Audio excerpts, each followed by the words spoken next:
সুন্দৰ মন সুস্বাস্থ্যলৈ সকলোকে স্বাগতম। মই ডক্টৰ মনপ্ৰদীপ বৰুৱা। যোৱা দুটামান দশকত আমাৰ সমাজ ব্যৱস্থাৰ কিছু পৰিৱৰ্তন হোৱা দেখা পোৱা গৈছে। আমাৰ মাজত এতিয়া বস্তুবাদী মানসিকতাই সাংঘাতিক ৰূপে বৃদ্ধি পাইছে। মূল্যবোধৰ কম বেছি পৰিমাণে অৱক্ষয় হোৱা দেখা পোৱা গৈছে আৰু আমাৰ সমাজত আগতে যিবোৰ যৌথ পৰিয়ালসমূহ আছিল, সেই যৌথ পৰিয়ালসমূহ এতিয়া লাহে লাহে নোহোৱা হৈছে। এই যে ছ'চাইটেল ট্ৰেন্সফৰ্মেশ্যনটো, ইয়াৰ কাৰণে কিন্তু এচাম ব্যক্তি যথেষ্ট ভুক্তভোগী আৰু সেই ব্যক্তিসকল হৈছে আমাৰ বয়োজ্যেষ্ঠসকল।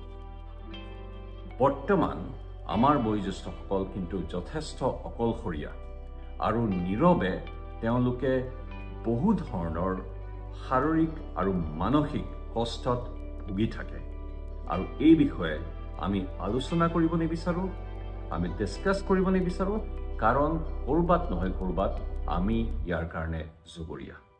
বহু সময়ত পুত্ৰ বোৱাৰীৰ হাতত লাঞ্ছিত হৈ আমাৰ বয়োজ্যেষ্ঠসকলে অকলে নীৰৱে এটা কষ্টকৰ জীৱন যাপন কৰি থাকে।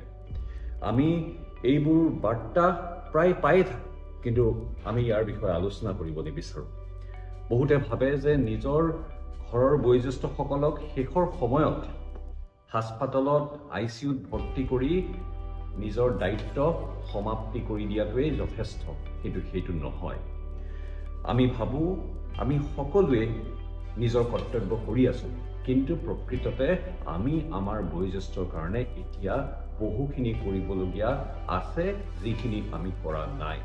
গতিকে সময় আহি পৰিছে আমাৰ সমাজ ব্যৱস্থা সলনি কৰা। আমি হয়তো এইটো ক'ব পাৰোঁ যে আমাক বৃদ্ধাশ্ৰম নালাগে, কিন্তু আমাক এতিয়া জেৰিয়েট্ৰিক কেয়াৰ চেণ্টাৰ লাগে, য'ত আমি বয়োজ্যেষ্ঠসকলৰ শাৰীৰিক আৰু মানসিক যত্ন ল'ব পাৰোঁ। আমাক এনে হয়তো ক্লাব ঘৰ লাগে, য'ত আমাৰ বয়োজ্যেষ্ঠসকল অকণমান সন্ধিয়া সময় লগ হৈ ইজনে সিজনৰ লগত কথা পাতিব পাৰে। আমাক বয়োজ্যেষ্ঠসকলৰ এটা ছ'চিয়েল ছিকিউৰিটি ছিষ্টেম লাগে আৰু নানা ধৰণৰ বস্তু আমাক লাগে এনেকুৱা। আহকচোন আমি পূজাই, দেৱালীয়ে, বিহুৱে, সংক্ৰান্তিয়ে আমাৰ বয়োজ্যেষ্ঠসকলৰ লগত সময় কটাওঁ।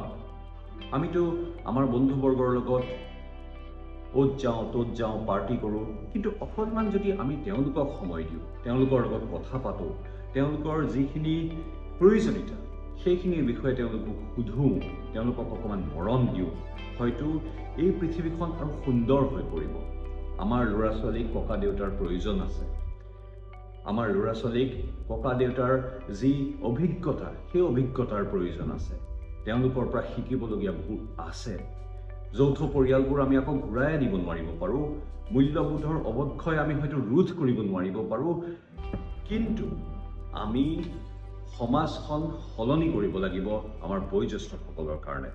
তেওঁলোকৰ বাবে তেওঁলোকৰ যত্ন কৰিব লাগিব, তেওঁলোকক ছাপোৰ্ট কৰিব লাগিব। তেওঁলোকৰ যি শাৰীৰিক আৰু মানসিক স্বাস্থ্য, তাৰ প্ৰতি আমি সজাগ হ'ব লাগিব, সচেতন হ'ব লাগিব। আৰু তাতকৈ ডাঙৰ কথা, আমি তেওঁলোকক অকণমান মৰম চেনেহেৰে তেওঁলোকৰ লগত কথা পাতিব লাগিব। গতিকে আহক আমি এল্ডাৰ এবিউজ বন্ধ কৰোঁ আৰু আমাৰ সমাজ ব্যৱস্থা বয়োজ্যেষ্ঠসকলৰ কাৰণে সলনি কৰোঁ। ধন্যবাদ।